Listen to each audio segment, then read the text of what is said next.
There you go. I got a little more video to shoot now that I'm looking at pictures. This was a father and son project.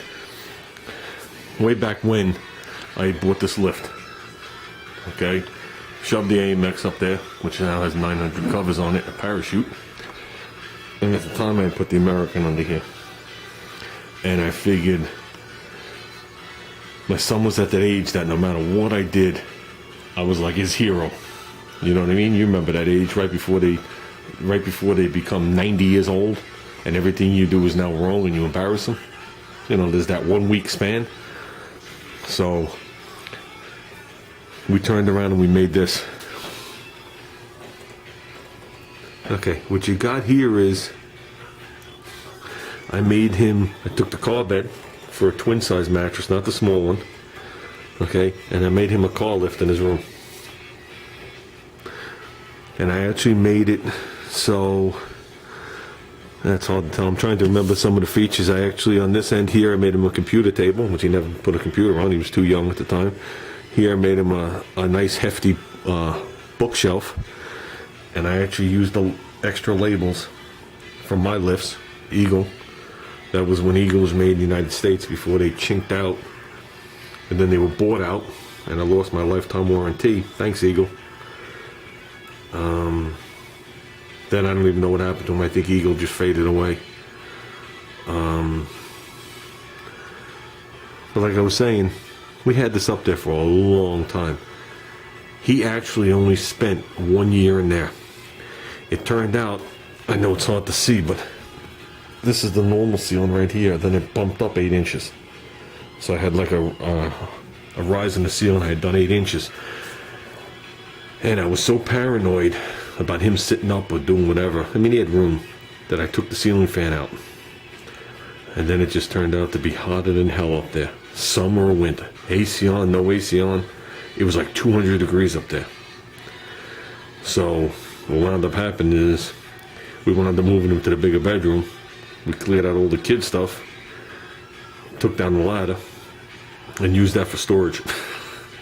Up until, if you could believe it, up until last year when I dismantled it and I gave the actual car bed to Rich, where I work, his grandson. So, and I know he's outgrown it, so he's out of it now too, but it was nice to pass it on. But he had, for a book cart, he had a tool cart down there, and I wanted to get rid of the dresser and put a toolbox in there, but we never did it. So I actually had really nice pictures of this, and I presented them to Hot Rod and Carcraft, and they never bothered with it. I always wondered, because it said Eagle on it, if that was the problem. But I thought it was a pretty cool idea, especially to the fact that the lift isn't all the way up or all the way down. You know, it was like 3/4 up. So, like I said, I'm just looking at some of these older pictures and remembering some stuff. So, and there's the Roadrunner my brother bought. I mean, that was a pretty cool ad. Now we're going back to, I think that was like 1993 or something for that ad. And it read, Plymouth Roadrunner, 69 Roadrunner. This was in the newspaper, no less.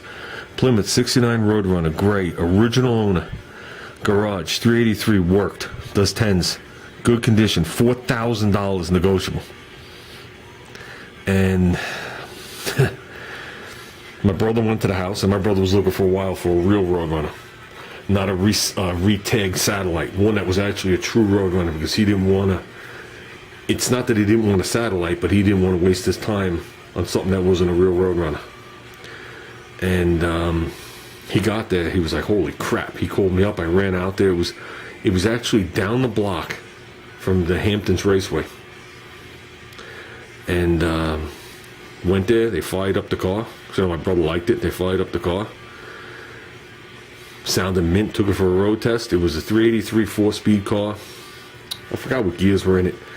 Had aluminum slots on there, and it had a shag carpet in the back with a big Roadrunner sitting in it.